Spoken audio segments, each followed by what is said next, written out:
Okay, and I'm here in the new studio together with Adrian. Hello.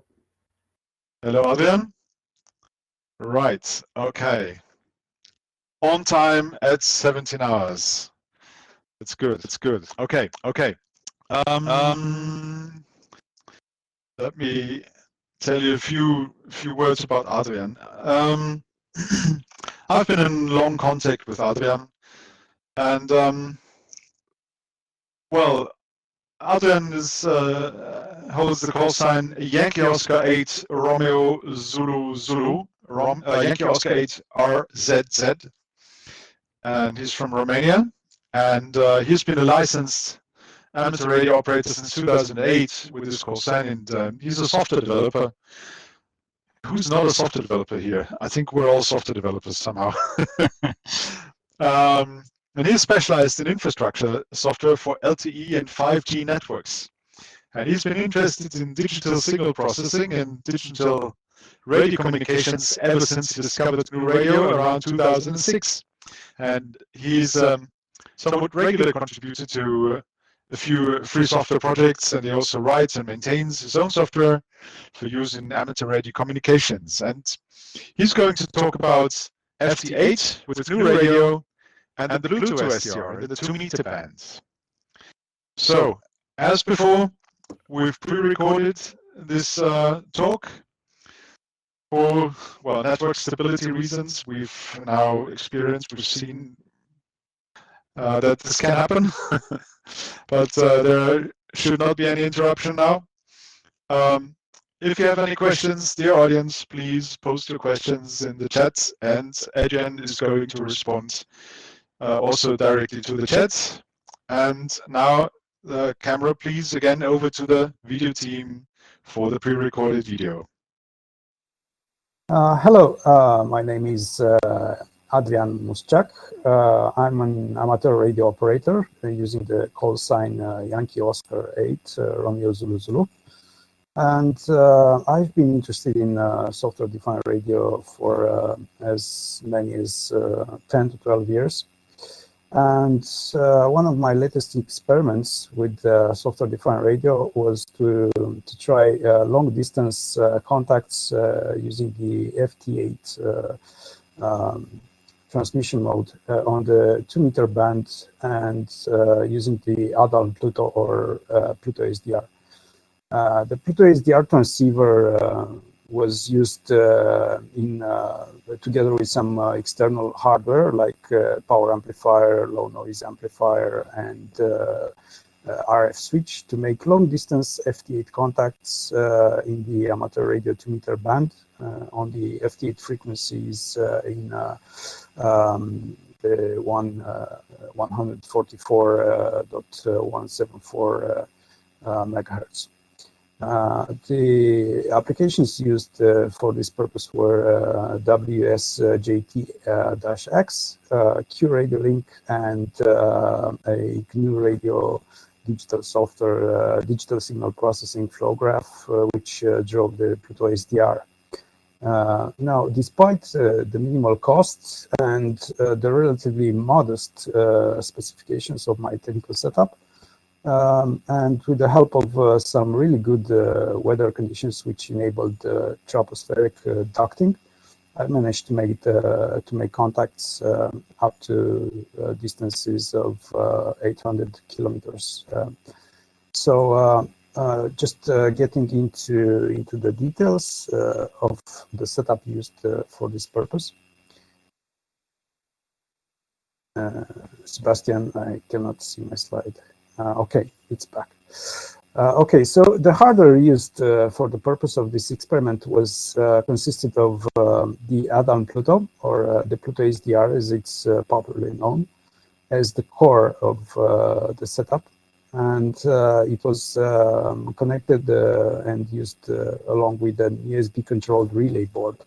The USB-controlled relay board supports up to 8 relays, which can be toggled on and off via commands sent with the USB bus connected to the computer. Then a low noise amplifier, which had 40 dB gain and a low noise figure of 0.8 dB, and some tunable helical bandpass filters. The bandpass filters were necessary to remove out-of-band signals, which are a problem for the Pluto SDR when we don't have any filters. We can see the noise floor rising rapidly. And also there was a single pole double throw RF switch with a quite low insertion loss. The RF switch was necessary to switch the RF path because there was only a single antenna, and the transmit and receive paths are separated because the Pluto SDR is full duplex, so it has two antenna ports, one for transmitting and the other one for receiving. And the final component was 60-watt linear power amplifier, which is driven with about 1 milliwatt input signal. And all this ended with the Yagi-Uda antenna array. It's a dual band antenna array for the 2 meter and 70 centimeter amateur radio bands. So the hardware was not very complicated, and the costs were kept rather low. It was mostly sourced from various shops from the internet, and I think the most expensive part was the linear amplifier, which is required to give a good signal gain to reach long distances. Moving on to the software used for this experiment, I managed to use only free software, open source software, which is available from, you can download it from the internet and use it anytime. The base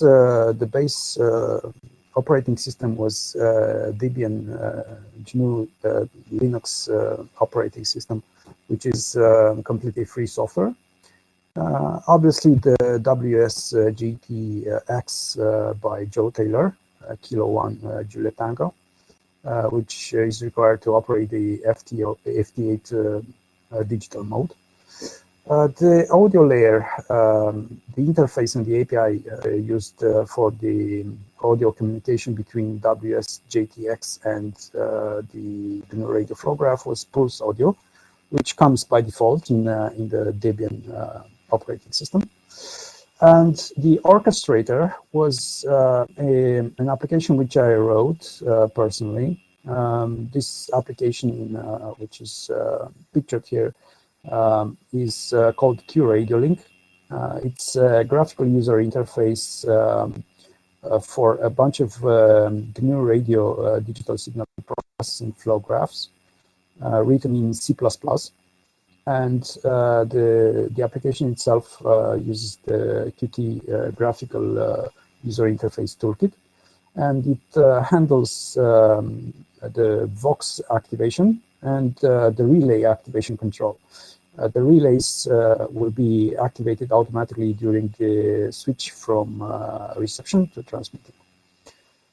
Then after GNUradio has done its job processing the digital signal, it is sent to the actual hardware, to the ADALM-Pluto SDR, via GR Osmo SDR, which is a common API for multiple hardware.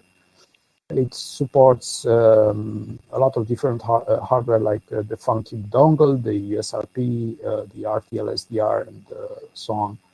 And also, in order to communicate with the Pluto SDR, the SOPI Pluto SDR plugin for the SOPI SDR backend was used as well, with a couple of modifications which were required to ensure that transmissions went smooth, and there were no dropped samples during the whole process.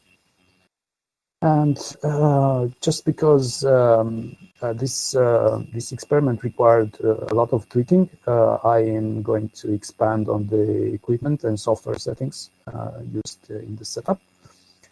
For the purpose of maximizing the signal to noise, I have reduced the internal receiver gain of the ADALM-Pluto SDR to the minimum because the low noise amplifier which was used had enough gain to bring in strong signals, and therefore the internal gain of the ADALM-Pluto SDR was not needed. The device output power was set from GNUradio link in order to achieve about 20 watts at the antenna port, while continuously monitoring the output power and the reflected wave to ensure that nothing went wrong and that the power amplifier was protected during the whole time. The ADALM-Pluto device sample rate was 1 megasamples per second, which is, let's say, a limitation in GNUradio link, because in order to achieve good processing performance, I have limited the maximum sample rate to 1 megasamples per second. Which means that the application can display about 1 megahertz of spectrum, both input and output.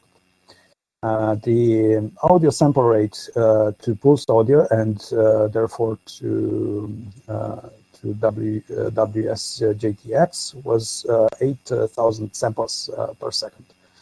And then the pulse audio internal audio layer was remixing the audio samples to 48,000 samples per second.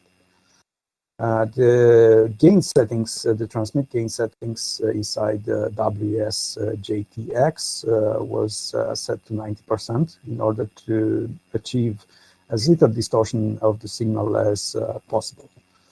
And the relay switching, because here I have to explain something that we need to ensure that there is a slight delay when switching the low noise amplifier off, switching the power amplifier on, and then switching the RF switch from the receive position to the transmit position requires a slight delay to ensure that everything goes smoothly.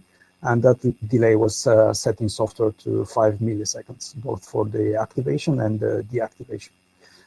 Because, like I said, GNUradio link supported 8 relays. I was using during this whole time 4 relays. I didn't find any use for all of the 8 relays. So only 8 relays were controlling the whole transmit and receive chain. The software architecture of this whole system involved some work with GNUradio. So GNUradio is a digital signal processing toolkit and platform which allows us to create complex flow graphs in order to process signal and transform the waveform from receiving and transmitting purposes. The digital signal processing flow graphs were implemented in C++ for performance and usability reasons.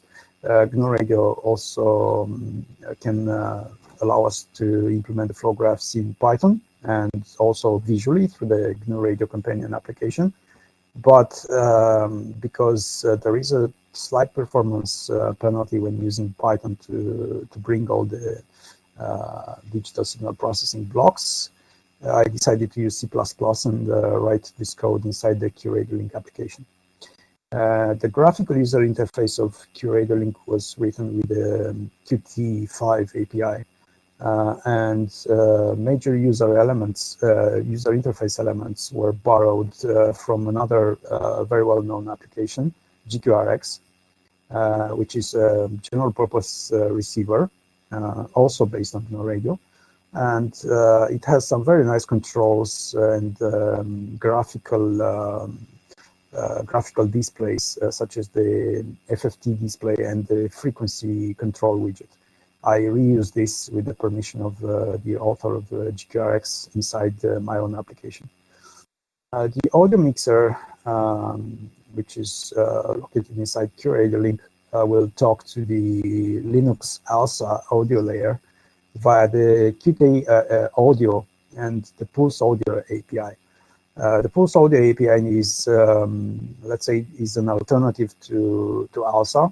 And it does add some additional delay, but the code and the interfacing is slightly easier to use compared to using ALSA directly. So I decided to use Pulse Audio for sending the audio samples from one application to another. And the audio level is something that is configurable inside the GNUradio link application. So whatever comes in from either from the laptop microphone or from the WSJT-X application is used in GNUradio link to control Vox, and the PTT control, which is automatically switching from transmission to reception, is based on this configurable audio level. So when we have an audio signal coming from WSJT-X, this will automatically switch the PlutoSDR from transmitting to receiving. There is no manual intervention required. So whenever you click a contact inside WSJT-X, you will automatically switch from receiving to transmitting. And no, there are no hardware switches to push or no sliders to control. Everything was happening automatically. The relay control was also implemented in GNUradio link using some free software libraries present in the operating system. Up to 8 configurable relays are supported. Like I said, I only used 4 relays in the whole transmit-receive chain. The RF path is switching automatically, and the relays handle the power amplifier activation, the low noise amplifier deactivation, and the RF switches control, together with the selecting which path to use for the bandpass filters. And this pretty much completes the description of the architecture. I shall talk a little about the GNUradio flow graph used for transmitting the signal samples. It consists of an audio source. Like I said, it's implemented in C++ and it's a custom block. It takes floating point values at 8,000 samples per second from Pulse Audio, passes them onto an automatic gain control block, then to a rail block, which does the clipping of overdriven peaks of audio from the automatic gain control block, and then to an audio low-pass filter using the standard SSB bandwidth, which is also configurable from inside the GNUradio link application. Then it transitions the samples from floating point to complex, filters them for the desired sideband. In our case, we were using the upper sideband, just like we would expect on the 2-meter band. Then a gain block. This is just a numeric baseband gain, so it allows us to adjust the gain of the maximum gain of the audio samples. And then followed with the resampler block, which takes us from 8,000 samples per second to 1 megasamples per second required by the PlutoSDR device. And finally, a complex rotator block, which will shift the signal away from 0 Hertz, because As you probably know, on 0 Hertz or the center of the spectrum, we are also dealing with some local oscillator leakage, which requires us to shift the signal maybe 50 to 100 kilohertz to the side in order to have a clean transmitted signal. The receiving GNUradio flow graph is quite similar. It's also implemented in C++. It comprises a complex rotator block, which takes the samples from the source, the GR is Osmo SDR source, shifts the signal to the baseband, and then resamples the signal back to from 1 megasample per second to 8,000 samples per second. Then we have an IF gain block, which is used to adjust the gain of the signal. This is numeric gain we're talking about. Then a filter for the desired sideband. We are selecting the upper sideband again. The bandwidth is also configurable. Then a squelch block. I wasn't actually using the squelch block during the transmission of FT8 signals because there is no need for that. So WSJT-X doesn't need a squelch block to operate, but it's part of the flow graph, so here it is. Then an automatic gain control block, which is also not really necessary because this is a constant envelope signal with a continuous amplitude. But because this flow graph is also used for a voice transmission with a single sideband, it's present there. And then the complex to real transition, we are transitioning from complex space to floating point values. A rail block which clips any peaks which might exceed and cause artifacts inside the audio card or inside Pulse Audio. Some level measurement probe blocks. These allow the measurement of the level of the signal. It's not something that was really required, but it's part of GNUradio links, so they were kind of useful at times. And finally, the floating point audio sync block, which takes the samples and puts them on the Pulse Audio buffers, from where they will be taken by WSJT-X. There were some special weather conditions during the time of the experiment, which took place on the 20th of December last year.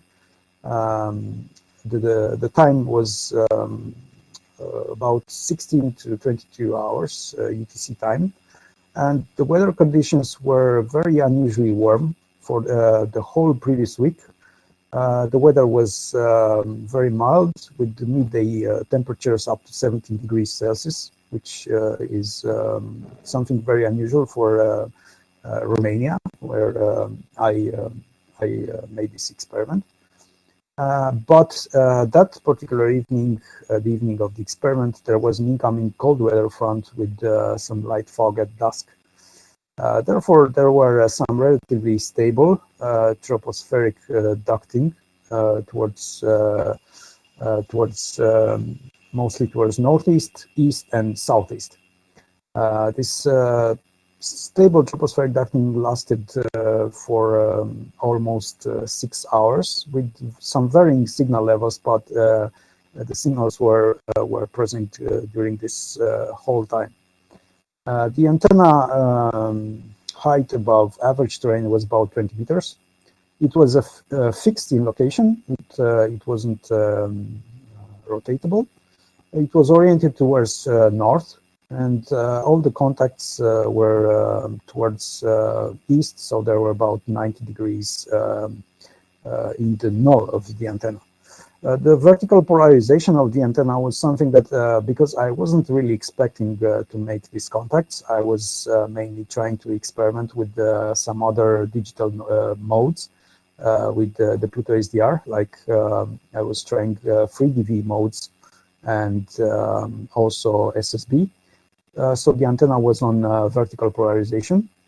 And my QTH is basically surrounded by mountains in all directions. So I have a map of the area.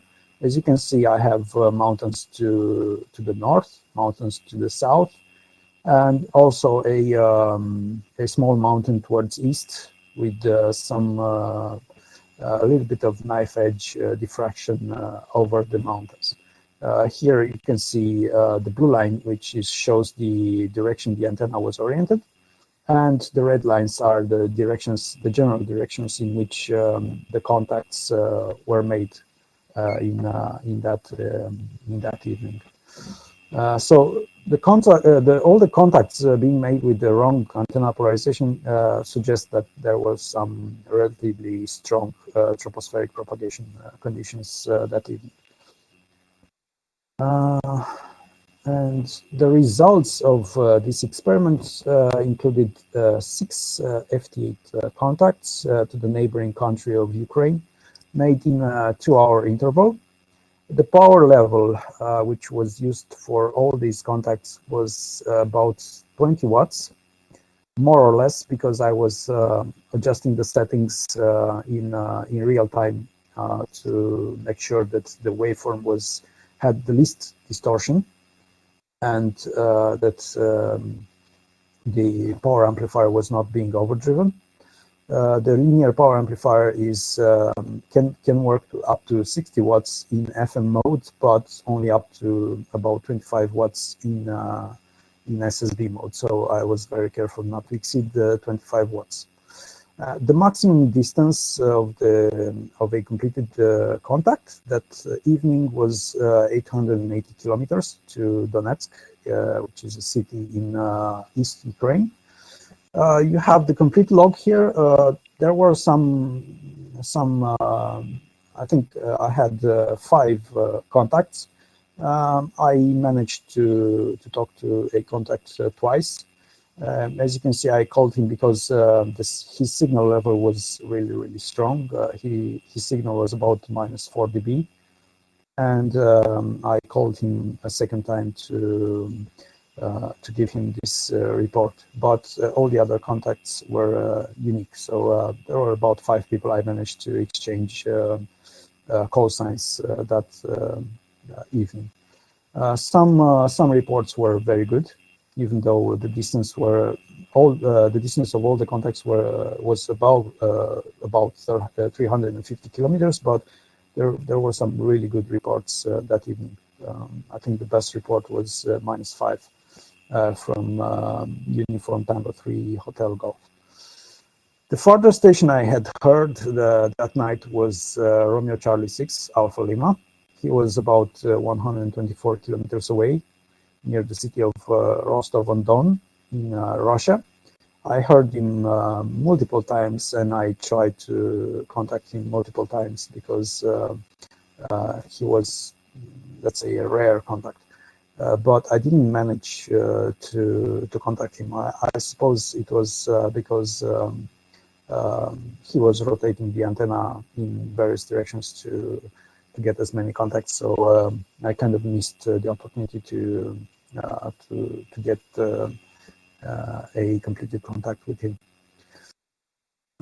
As I was saying, I would discuss the impact of the latency of the system for this particular operating mode.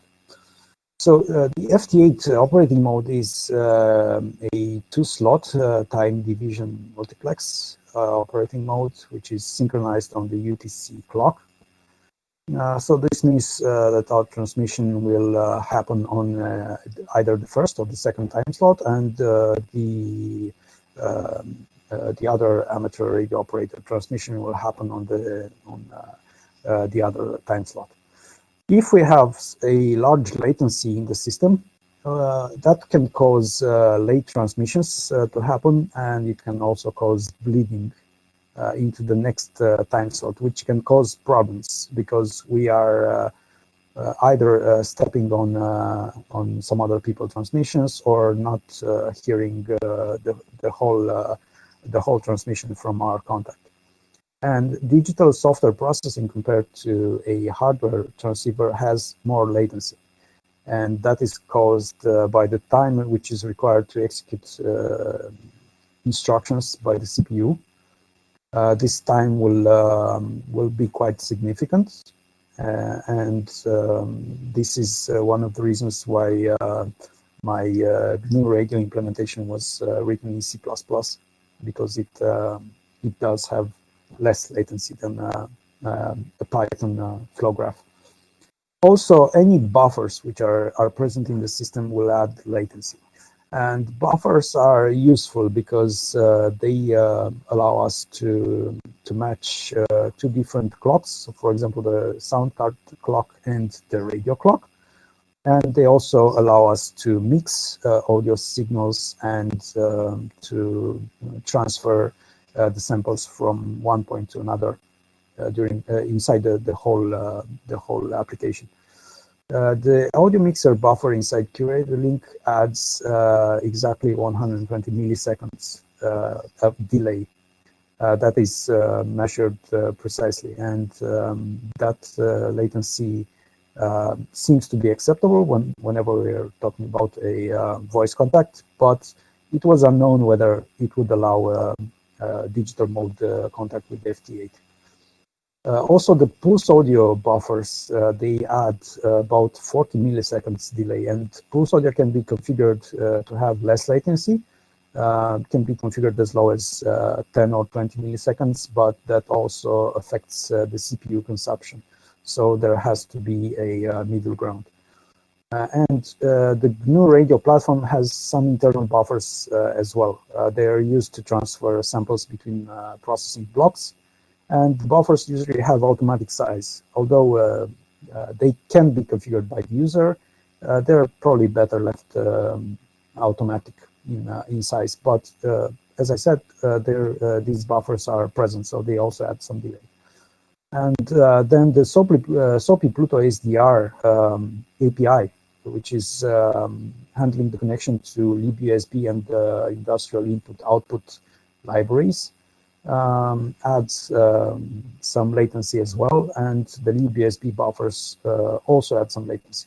So it was a question whether FT8 was possible, given that, as I said, it had some importance whether we are exceeding the guard time or not. And the total latency was measured to be about 220 up to 350 milliseconds. And as it turned out, FT8 is indeed possible. We can make contacts with the FT8 and the software-defined radio hardware.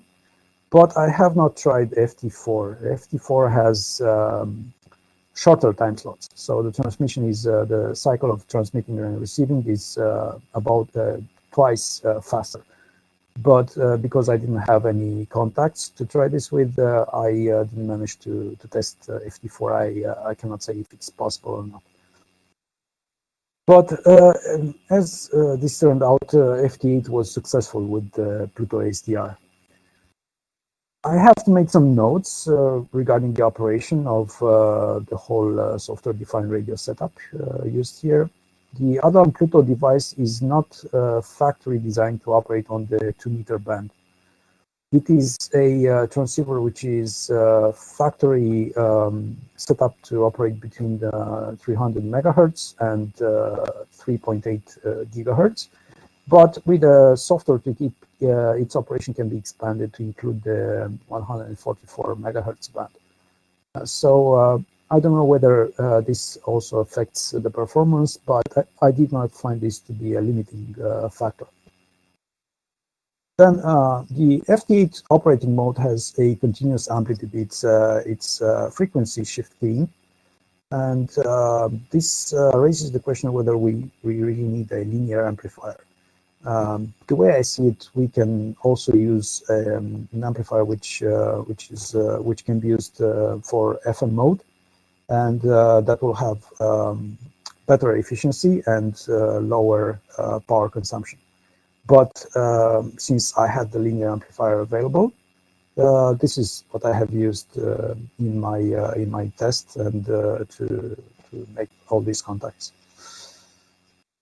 The whole experiment was not really expected. So it happened at the moment where I was finishing some development on the GNUradio link application, and I was testing some features like 3 dB transmission and single sideband transmission.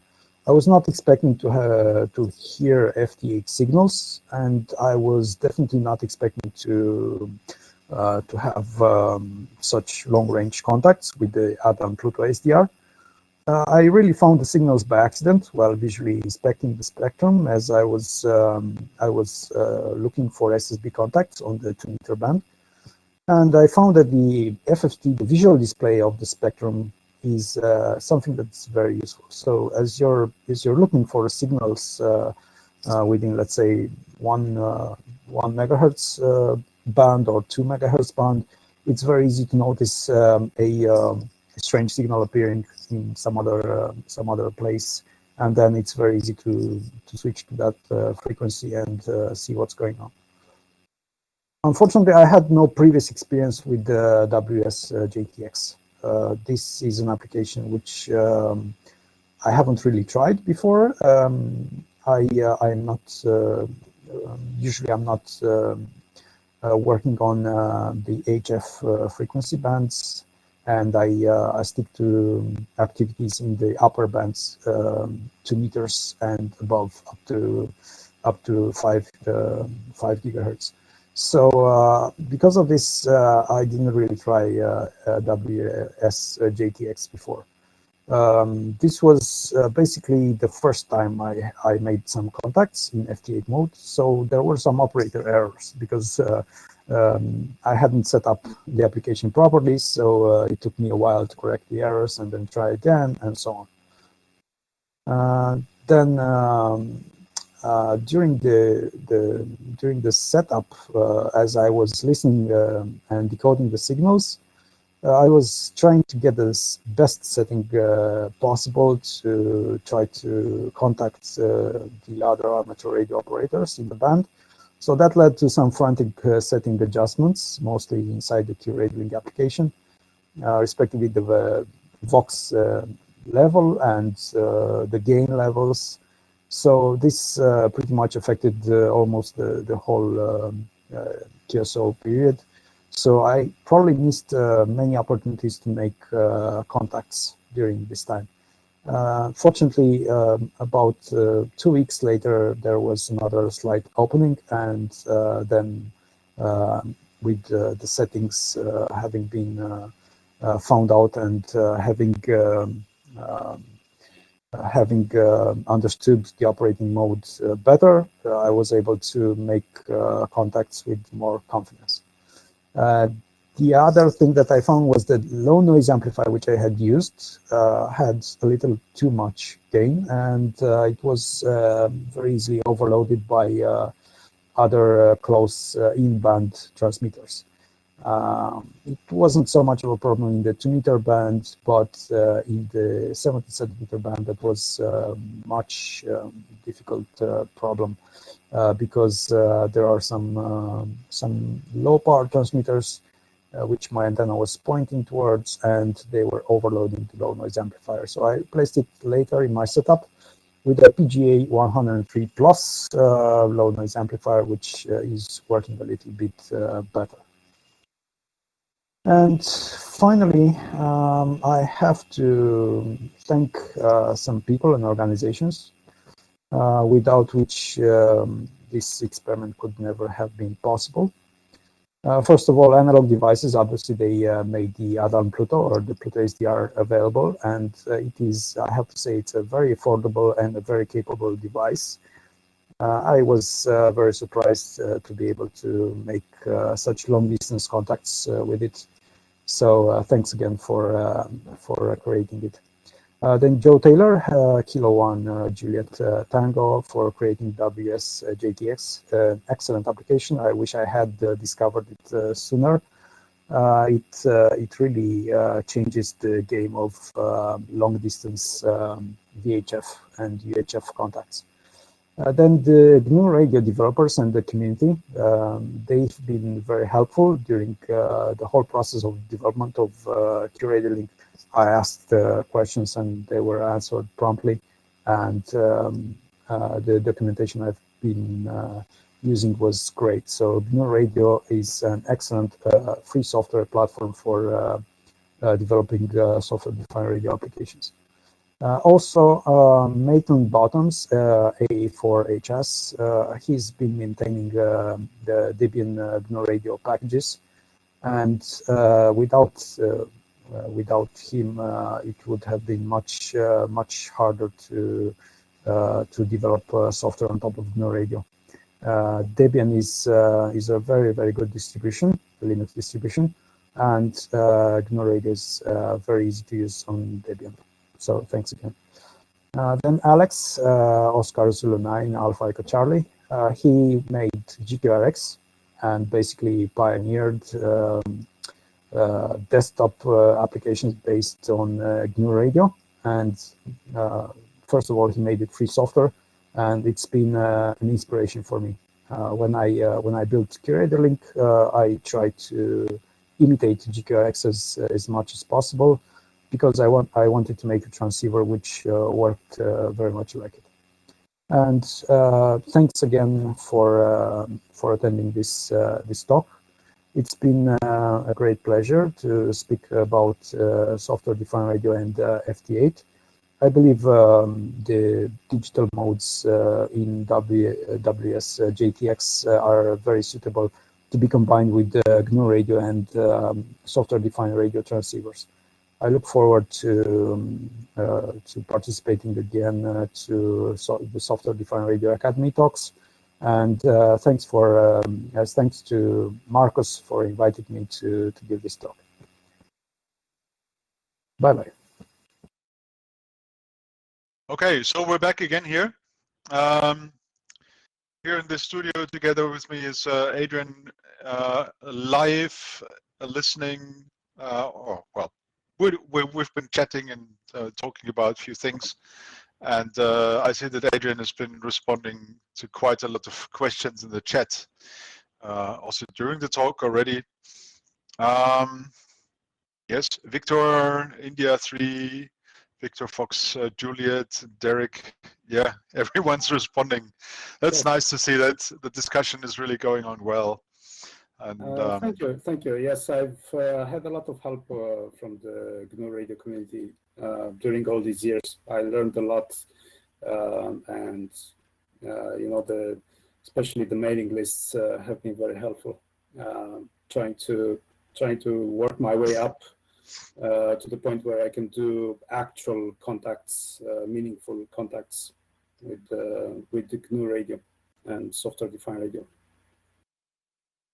Yeah, and in the last one of the last slides of your presentation, also mentioned Alex Chete and Joe Taylor, and Alex Chete and Joe Taylor have attended the SDRA in the past years. That's really interesting to see that the SDRA has become kind of a meeting place for all these fantastic people, and I'm very happy that they do contribute here and people meet here, and that's good to see. That's very good to see. Yes, well, yes. I have watched for the past few years. I have watched with interest this conference. I think in Europe it's the most defining conference for this particular topic of interest. Yeah, well, so my question to the audience: we have about a quarter of an hour left until the next talk starts. Are there any more questions? You have the possibility to raise some more questions. I see that there are, yeah, there is something going on here. Bart is responding. One question for me is, what is the link for the PA, for the amplifier, linear amplifier? Do you have the link, Adrian? Yes, I have. So the company which manufactures it is called Kune Electronics.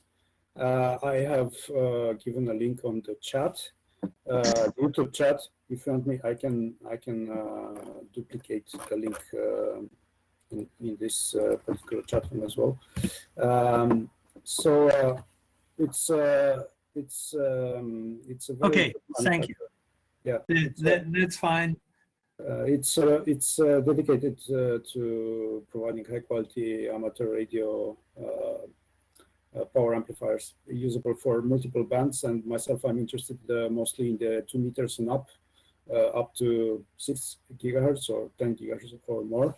So that's where my interest lies, and this company has so far provided me with a lot of good gear. Yeah, and Michael Kuhn is radio amateur also, Delta Bravo 6 November Tango. And here in Germany, he's quite known because he's already written quite a lot of articles also to the German Amateur Radio Club magazine the past years. Not so much in the recent years, but it was 10, 15 years ago, he was quite active writing articles. And I think particularly in the gigahertz community, he's very, very well known. Okay, that's fine. Not only because of his products, but also because of his contributions. That's very interesting. Yeah. Well, okay. So I see Adrian is continuing to respond by typing into the chat, which is good. We have some more minutes now. We have a quarter of an hour, 40 minutes left until the new talk from Jean-Michel Fried is going to start. And so I would like to thank Adrian very much for contributing here, for being here, for sharing his interesting ideas, insights, experiences to us. And well, Adrian, just before, when the video was running, we were talking about next year, what's going to be on next year, whether there's going to be Friedrichshafen, the ham radio in Friedrichshafen again, or if we're going to meet again here. But I hope we can hear you again next year, either in Friedrichshafen or in our conference system. And yes, well. Thank you very much for inviting me to hold this presentation. And I really, really hope that we meet live in person in Friedrichshafen. There are a lot of people who have either given presentations here or will give presentations here that I am very interested in meeting and sharing some thoughts and learning from them. There's a lot of learning material here, and thanks to both of you, Michael and Marcus, for organizing this conference. Thank you also. Okay, so our video team is now blending over to a pause slide because we'll have a short break for those of you who like cigarettes and coffee. That's a great opportunity to have some of those. And we're going to be back at 18 hours local time, which is 16 hours UTC, for the last 2 talks from Jean-Michel Fried from Besançon, and that's going to be on bitstream clock synchronization in an ACARS receiver, and it's about porting the GR ACARS module to GNUradio 3.8, and the other one is a noise radar implementation using software-defined radio hardware. So both interesting talks, and so please enjoy this little break of about, well, 10 minutes left. Still enough for a cigarette or a coffee. And see you again here in this channel. Adrian, thank you for attending. Thank you Bye-bye. very much. I'll see you. Bye-bye.